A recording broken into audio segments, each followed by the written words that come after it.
Okay, I promise I'm gonna try and keep this short and sweet, but I mean, this thing is just a little too fun. I mean, just listen to this. We got the cheeseball house track, right, with the chords going through the echolocator. Bring it up a bit. And then just go crazy. And then just let it dub out. A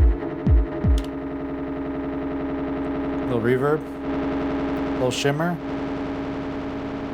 some filter.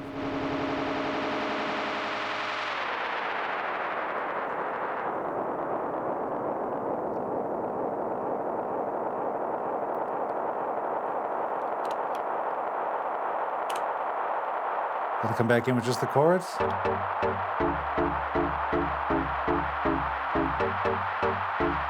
And then everything. And then still play it.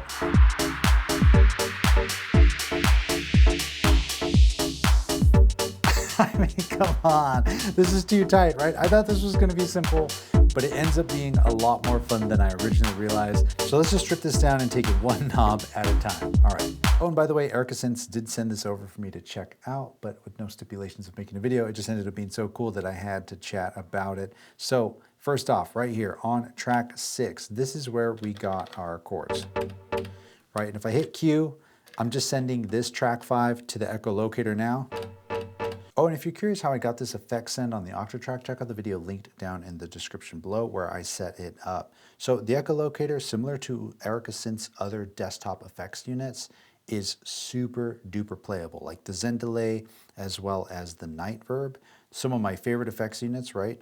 There's no shift options on the face of the unit. You never have to press a button and then remember what this also does. It's just laid out. And because it's laid out, you just have instant access to just playing the damn thing, which is super duper fun. So right now, this is just like a little chord stab we have in here, and it's just going straight in. You got your giant time knob. And these knobs, they are set up in a way that, again, feel really playable. Like, for example, 15 to 50 is this entire range, but then from 50 to 22 is about here. That's not necessarily perfectly even, right? And even with our feedback from 50, it's close to infinite. If we go here, it's infinite. And if we go a little higher, it's a little louder, a little less, it kind of fades away. There's just this like really smooth playable range. You're not kind of trying to you're writing this line, but easily. It's this weird experience that I was trying to explain with the Zen Delay, right? And same with our filter cutoff. Like if we want the filter to get feedback, you just turn this up. But if the filter Q is set to nothing, it's not gonna affect it until you turn this up. And then it starts like getting fed back through the filter cutoff.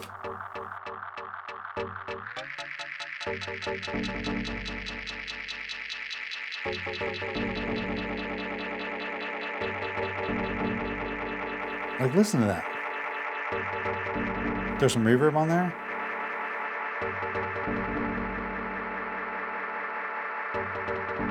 Lower the filter cutoff.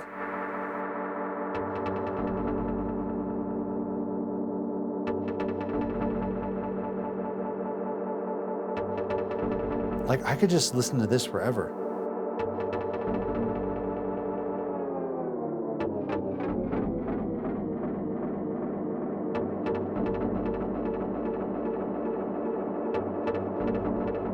Throw a little shimmer in there with the pitch reverb up.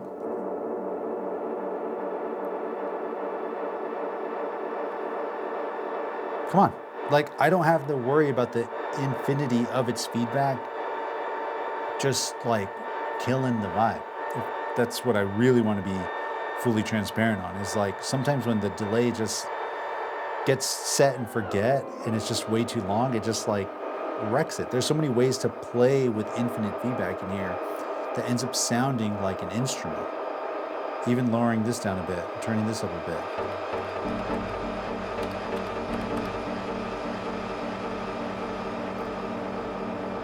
Mod depth a little bit.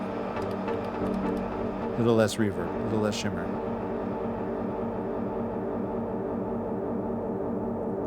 How about more shimmer, more pitch shift?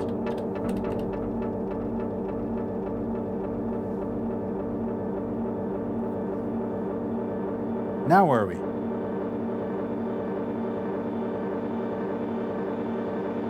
right? We take all this out. Don't send this, mute it. You freeze it. It's just gonna grab that time, that little time buffer, but you can still stretch it.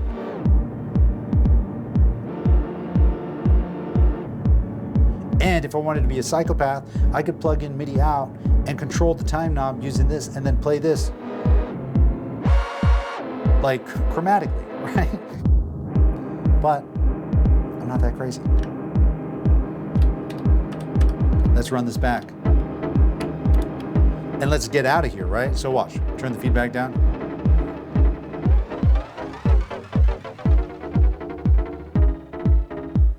And we're back. Super smooth, super simple. Shimmer is gonna add kind of this like weird pitching, plucky delay, and it's gonna allow us to turn up the volume of our pitch shifter, which is a whole other thing. Watch this. So let's focus a bit. Focus, Rick. Focus, Rick. We can do this. Focus like a gladiator. Let's do this. So look, we got this little sound coming through here. We make this really fast. By the way, this goes from 4 milliseconds all the way to 4 seconds. We ain't got that kind of time. Believe me, it's in there, it's in the manual. So the pitch shifter is actually really dope. If we go all the way to -12, so this is just pitch shifted signal. Everything else is down, filter down. And watch, if I bring this in, it's not too bad. Of course, it's like grabbing the buffer a little randomly, but what's really dope is if this is on drums,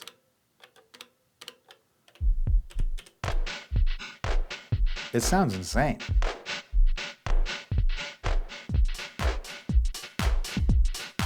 It's just this weird effect. It kind of reminds me of the old SP404 SX when you would do the like DJ slowdown effect, but leave it at like 0.8. And same thing, you pitch it up.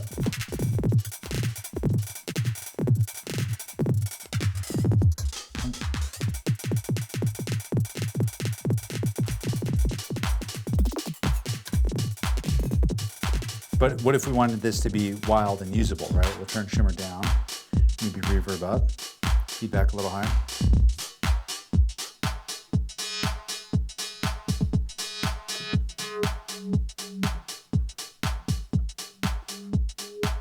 Again, it's super playable. From 15 to 50, you can kind of find like a resonant kick if you want. So our mod speed and our mod depth are going to move our time knob. Orbit is going to introduce jitter into the mod speed and like the depth, I think, allegedly.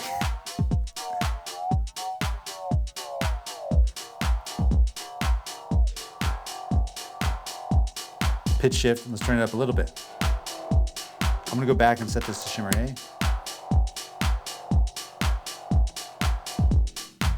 Now, one thing I love about the filter section is how it's implemented. So you have filter cue and filter cutoff, and our filter cutoff is just gonna be a bandpass, meaning whatever frequency point you selected at, 50 hertz or 22 kilohertz, it's gonna pick that point and start shaving off anything below or above that point in the frequency band.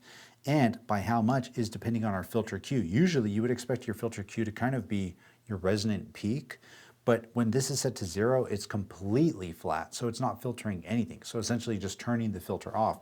But as you turn this up, it starts sharpening up that point and pushing all the other frequencies down. So if we listen to this with the drums, for example, let's say we do this, and it's only gonna be on the signal that's fed back into itself, right?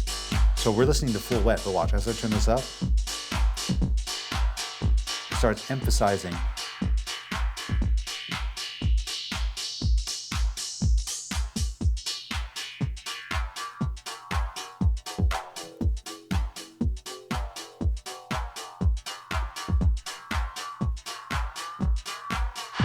Now, similar to the Nightverb, you do have a dirty mode on here, which turns this from a tape delay, which is like this really smooth kind of stretchy sound, into a bucket brigade delay.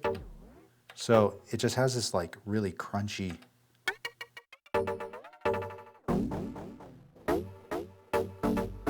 You can already hear it, right?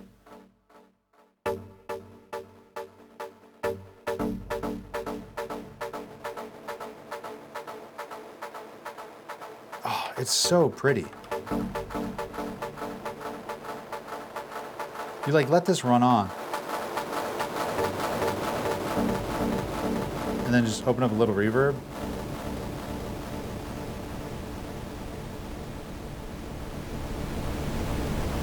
And then you're just like at the beach.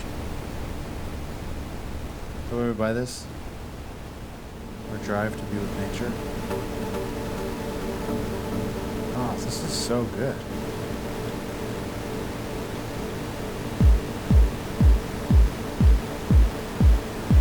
While trying to understand the echolocator, I was like, cool, it's another delay, right? Let's throw some chords into it and just kind of like mess around, set it at a cool setting, and then just let it be and just record your track. But it's beyond inviting to just keep messing with it to the point where like I almost don't even make a track because I'm just like listening to this. And I'm like, whoa, how did we get here?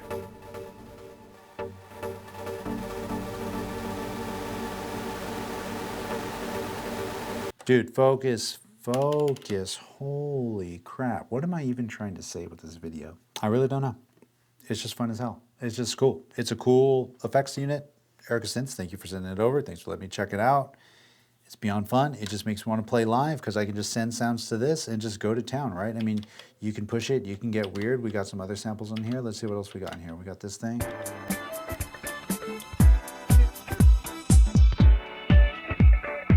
All right, let's see what happens. All right, let's get into something a little more normal. That's even kind of cool.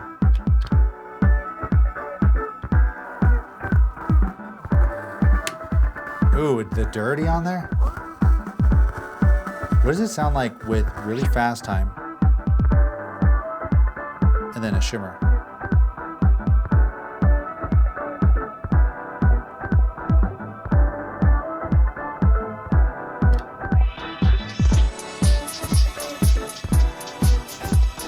Whoa. This is without that. And then with it.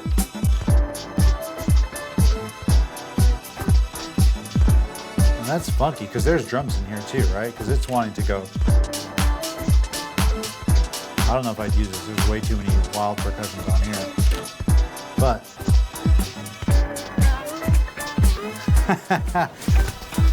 Oh.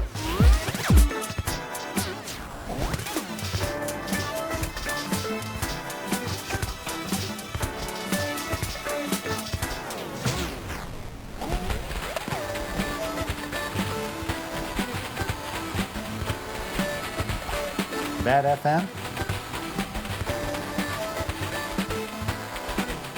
Oh, with the Shimmer B on.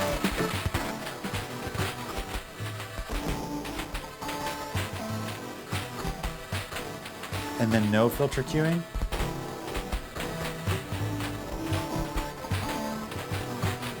Yo, this is insane. How bad can it get?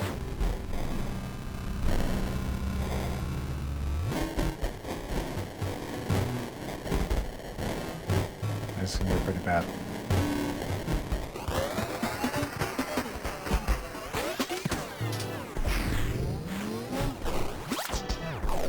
Now let's try it on clean or dirty off.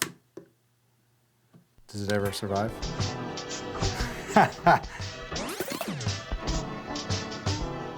And I forget to mention that this whole time it's been ping ponging, so if you ain't got headphones on.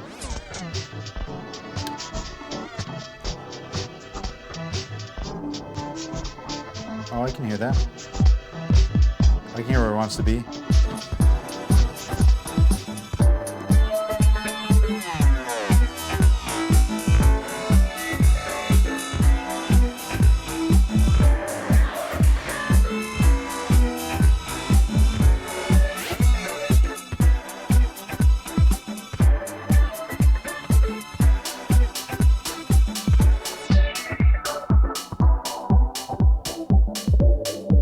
Anyway, let's get back to that 3 a.m. joint.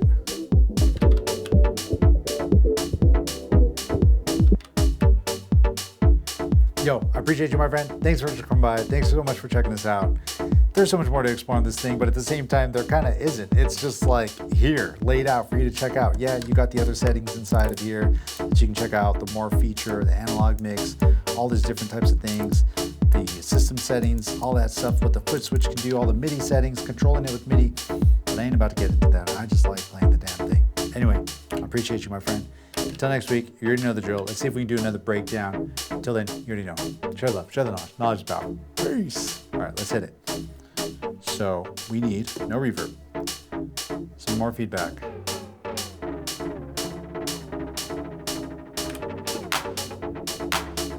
All right, that's a good tempo. Turn the feedback up. Let it get washed out, right? Pick a good filter frequency. And then, here's the secret. It's gonna over feedback. Then you start filtering it.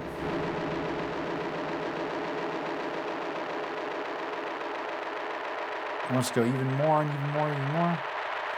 Uncue it. Unmute all these. Speed this up.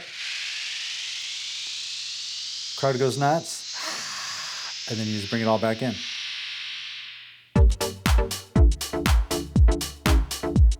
If they're into it. If it's the right place, you wouldn't do that at the dinner party.